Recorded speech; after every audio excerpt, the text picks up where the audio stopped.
the average person has finished 11th grade, maybe not 12th. Also, the average person in America reads at the 7th grade level. So I didn't use any word that there wasn't, that people wouldn't know at the 7th grade level without defining it. And that's the Wanderer's Handbook you're talking about? Yeah, it's the 101, the choice. Okay. Yeah. Oh, the 101. So do you think, so would it be your recommendation to start with the Wanderers and then graduate to the 101? Or no, could they start at either book? I'd say you can pretty much enter this system anywhere. If you want the real deal, definitely go to the Law of One or the Raw Material. It's called both, the Raw Material and the Law of One. Yeah, I agree. But you might be scratching your head because some of it is very dense information. Wanderer's Handbook appeals basically to people who feel that they are wanderers. And 101 was written for everybody. I mean, your Aunt Susie, Joe the plumber, whoever you have in your life. Once you get familiar with the Law of One and you love it and you want to share it with people, the way to share it is to give them 101 because it is easy to read, and yet at the same time I really do go very carefully and I think I can assure people it's not a dumbed down version of the principles of the Law of One. I don't miss a step. It's just that I take shorter steps, use shorter words, shorter sentences, more paragraphing, more air so that it's easier to read, that kind of thing. But it's all the same material, and it's a wonderful philosophy, I think, in that it's a big barn. It takes in the world religions. It takes in spiritual practices. It takes in not believing in anything. Wherever you are, there's room for you in the Law of One material. There's no judgment. And the Raw people and the Confederation people in general are extraordinarily careful to use words with no emotional load so that you're not getting into heavily defended territory in working with this material.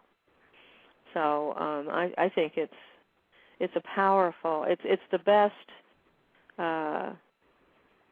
work on spirituality that I've ever found, and you'd think that would be really egotistical of me to say, but I truly believe that channels have things come through them, not from them. So yeah. I'm free to say this is good stuff.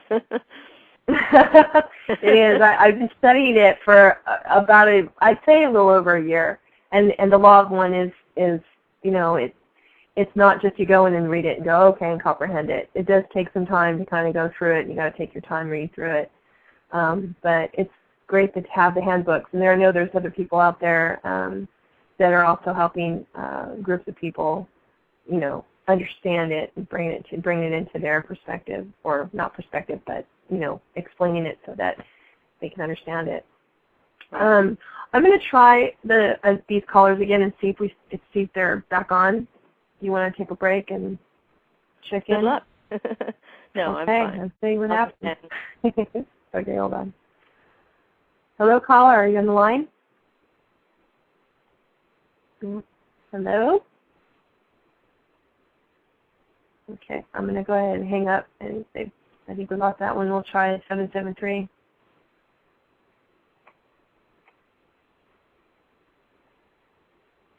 No, that one's not working either. I do have a couple of questions that were sent to me from a listener. I don't know if he's on right now, but one of his questions, there's 3 questions. One of them is disclosure imminent given the environment disaster of the Gulf oil and upcoming rare planetary alignment at end of June through August? Will humanity join the ranks of the advanced civilization? The answer to that varies with to whom you talk. Talking to me, I will say that the latest information indicates that we are going to go through the graduation procedure one at a time when we move from this physical incarnation naturally. So at the time of our death, according to them, we move into our electrical body, which is how we became humans in the first place. At the beginning of the incarnation, we moved into that physical vehicle, which is an opportunity for a soul to live in this density, in third density. By the way, so many people are concerned about should I get an abortion? Is it ethical? And the answer to that is that every mother has got to commune with that child that has taken up the opportunity to come in. Some children are just, oh, well, this is good opportunity. I'll launch myself using this person, but it could just as well be somebody else. Other times there's been very careful planning. I want that mom, I want that dad, whatever.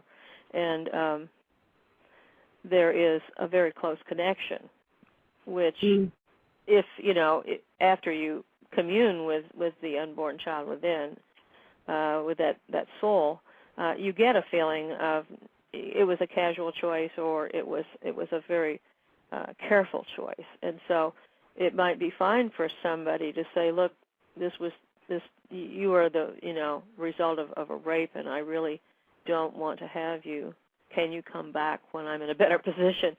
And just work it out that way. Or you realize, oh my God, I've made a sacred contract here. I think I'd better go on with this birth, whether or not it seems convenient, because this soul and I have made a contract to do work together. It's not a done thing. You don't know. There's not one answer. So anyway, we come in this electrical body. We